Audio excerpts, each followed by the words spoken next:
Marathi story तुझ्या मिठीत. अनिश्चित प्रेम, पवित्रते, परिपक्व. तापत्या उन्हाळ्याच्या गरमीत निशांत चालता चालता खूप दमला होता. त्याला खूप तहान लागली होती. अगदी घसा सुकला होता त्याचा. तेव्हाच त्याने समोर एक मोठं झाड बघितलं. निशांतने विचार केला की झाडाखाली सावलीत बसून थोडा आराम करावा व येऊन तो त्या झाडाखाली बसला. बसल्यावर निशांत विचार करू लागला, भरपूर लांब निघून आलोय आपण, पण तरी शहर अजून खूप लांब आहेस. जाऊ दे, थोडा वेळ बसू इथंच, आराम करतोस. निशांत झाडाला टेकून डोळे बंद करून झोपला. तेव्हाच त्याला ढोलचा आवाज ऐकू आला. एक वेगळ्याच प्रकारचं संगीत होतं जे जे त्याला खूप आवडलं. निशांत उठला व समोर पाहिलं की एक काफला जात आहे. काफला म्हणजेच बंजारे लोकांचा समूह. निशांतने विचार केला की यांच्याजवळ नक्कीच पाणी भेटेल.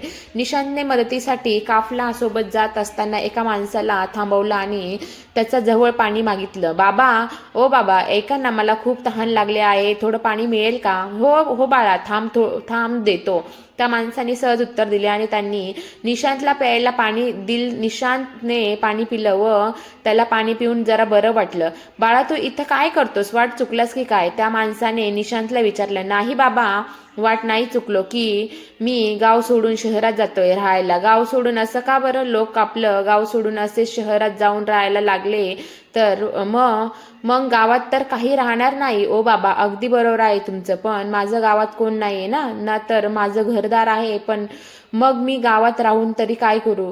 कोण नाही म्हणजे की मी अनाथ आहे. गावातल्या आश्रममध्ये राहायचो, पण आता माझं शिक्षणही झालं व आज मी आश्रम सोडून नवीन सुरुवात करायचं ठरवलं आणि त्यासाठी मी गाव सोडून जातोय. बाळा बघ, मी तुझं एवढं शिकलो तर नाही, पण जर मी नवीन सुरुवात करायची आहे तर शहरात जाऊन का, गावातही तू नवीन सुरुवात करू शकतोस ना. हो बाबा, तुमचं म्हणणं पण बरोबर आहे, निशांतने प्रेमाने उत्तर दिलं. जर तुझी इच्छा असेल तर आमच्या काफलासोबत चल व जर तुला पुढं काही वाटलं तर तू जा शहरात. आम्ही तर बंजारे आहोत, आम्ही गावोगावी फिरून लोकांना नाट्य दाखवत असतो. जर तुला हवं तर चल सोबत. त्या माणसाने निशांतला त्याच्यासोबत यायला विचारलं. निशांतनेही ऐकल्यावर थोडा विचार केला व मग ठरवलं की ठीक आहे, हीच बहुतेक जीवनाची एक नवीन सुरुवात असेल व निशांतने त्या माणसाचा प्रस्ताव स्वीकारला. हे बाबा, ज्यांनी निशांतला त्यांच्या सोबत यायचं विचारलं ते स्वतः काफल्याचे सरदार होते. काफला येऊन एका डोंगरावर थांबला, जिथं त्या डोंगराला लागून एक मोठा पाण्याचा धबधबा होता आणि जवळच एक नदी होती. निसर्ग जणू इथंच येऊन थांबलं आहे. अगदी सुंदर दृश्य होतं. हिरवेगार झाड, थंडगार वारा, चिमणीचा चू आवाज कानात मात्र जणू काय नवीन सूर प्रकट करत होता.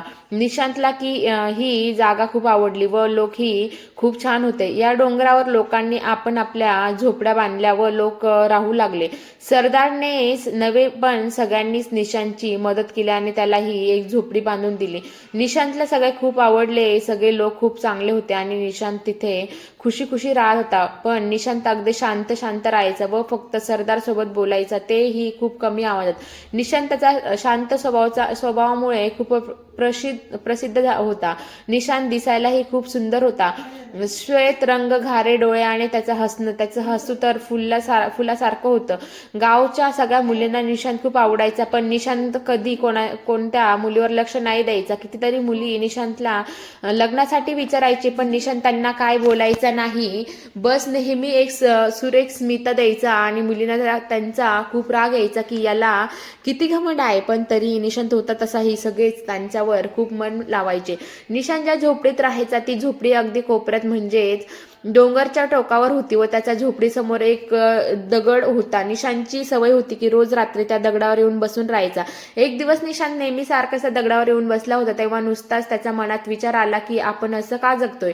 तो स्वतःच्या विचारात गुंतला. का जगतोय मी? ना माझ्या पाठी कोण आहे, ना मागे उगाच काय जगू, कोणासाठी जगू, माझ्या जगण्याचं काय कारणच नाही.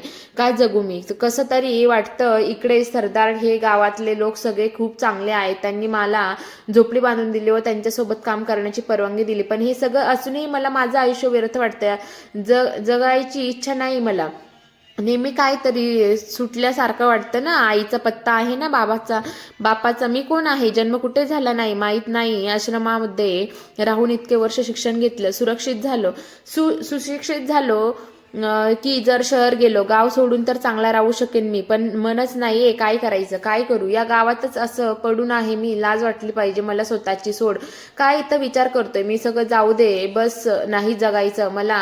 निशांतने ठरवलं की त्याला नाही जगायचं आता, आणि निशांत त्या दगडावर उभा राहिला आणि डोंगरावरून खाली पाहू लागला. निशांतने आपले डोळे बंद केले आणि लांब श्वास घेतला, आणि जसा तो पहिलाच पाऊस पूड टाकायला गेला तेव्हाच पाठून कोणीतरी निशांतचा हात धरला आणि त्याला पाठी ओढला, आणि निशांत तिथं त्या दगडावरून खाली पडला. निशांतचे डोळे बंद होते, अगदी अंधार, फक्त चंद्राचा उजय. निशांत जसा जसा उठून त्याचा गुडघ्यावर बसला आणि डोळे उघडताच त्याची नजर समोर पायावर पडली, आणि ते पायाचे कोणाचे आहे हे बघताच निशांत बोलला, वा, किती सुंदर पाय आहे, चांदण्यास रात्री पाय कसे चमकत आहे. बस काही क्षण आधी विचार केला होता की डोंगरावरून उडी मारून जीव देऊन टाकतो, पण आता हे पाय बघून असं वाटतं की जर मेलो तर या पायांवर डोकं टेकूनच मरू. एवढं म्हणत जेव्हा निशांतने त्या पायांना स्पर्श करण्यासाठी हात पुढे घेतला तर बघताच तो पाय पाठी सरकले, आणि जेव्हा निशांत वर मान करून पाहिलं तर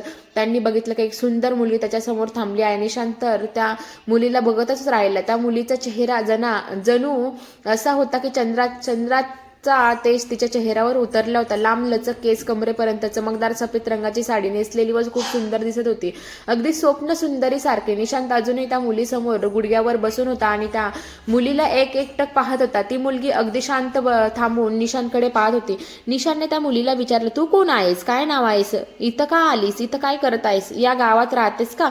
त्या मुलीने हे सगळं ऐकलं पण काहीच उत्तर न देता ती वळून निघून गेली. निशांतने तिला थांबायचा प्रयत्न केला पण ती नाही थांबली, व त्या रात्री त्या काडोखमध्ये ती कुठेतरी निशांतला ते कळलं नाही गेली.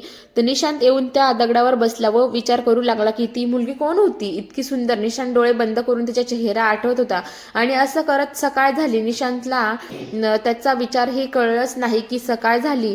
मग निशांत उठला तिथून आणि गावभरात चौकशी करू लागला की रात्री कोणी मुलगी त्याच्या झोपडीत जवळ आली होती का.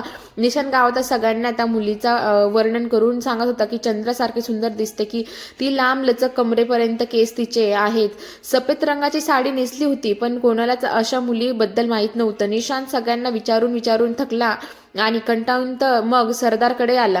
सरदारने निशांतला बघताच विचारलं, ए बाळा बस, आणि हे काय चालू केलंस नवीन? मी ऐकलं की गावभरात तू कोणत्या तरी सुंदर मुलीला शोधतोय. आजपर्यंत तुझ्या मागे मुली फिरायच्या आणि आज तू मुलीच्या मागे फिरतोय. कोण आहे ही, नक्की सांग जरा मला पण. हो बाबा, बरोबर ऐकलं आहे तुम्ही, पण काय सांगू आता तुम्हाला. निशांतने सरदारला रात्री घडलेलं सगळं शांतपणे बसून सांगितलं.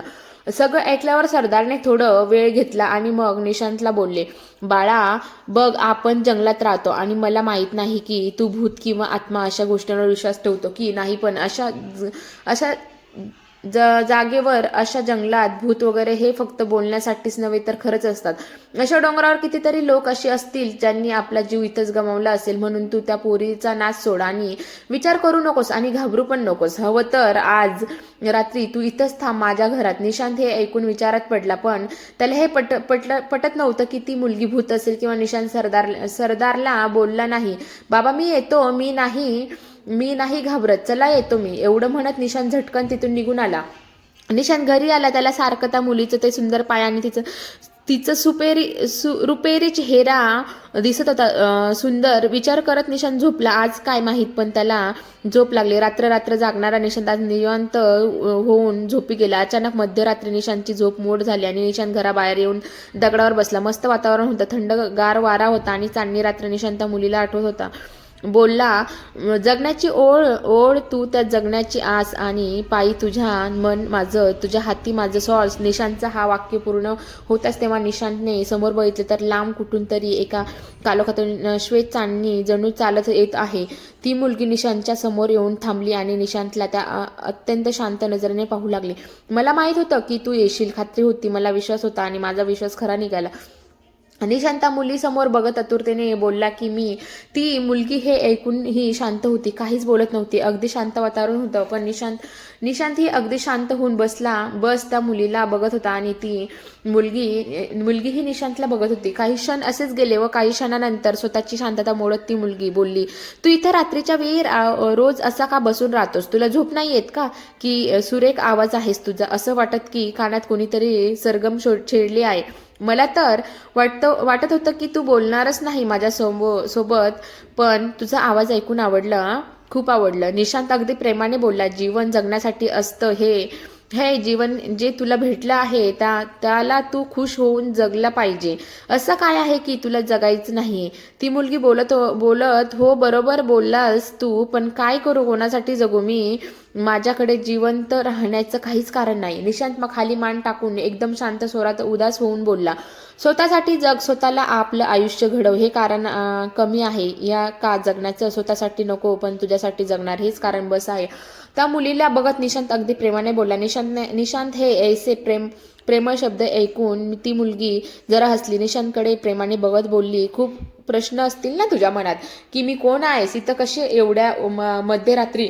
हो आहे ना, मनात भरपूर प्रश्न आहेत, पण या क्षणी मला काहीच विचारायचं नाही. असं वाटतं की क्षण इथंच थांबून जावं. मी तुला असं बघत राहू, तुझ्या रूपाची तारीफ करत बसू. बरं असं आहे का? माझा रूप एवढा आवडला का तुला? हो खूप. तुला माहीत आहे का? आहे. काल जेव्हा मी खाली पडलो बघ, डोळे उघडताच मी पाहिलं की समोर अत्यंत सुंदर पाय, जणू मी माझ्या डोळ्याने चरणात येऊन पडलो. तुझे हे सुंदर पाय बघून मला मनात असं वाटलं की या पायांवर माझा जीव आहे, या पायांवर माझं मरण आहे. हे ऐकताच त्या मुलीने निशांतला बोलताना अडवलं आणि बोलली, नाही, मी तुला मरू नाही देणार. मी आहे ना, मी असताना असं कसं तुझा जीव जाऊ देणार तुला?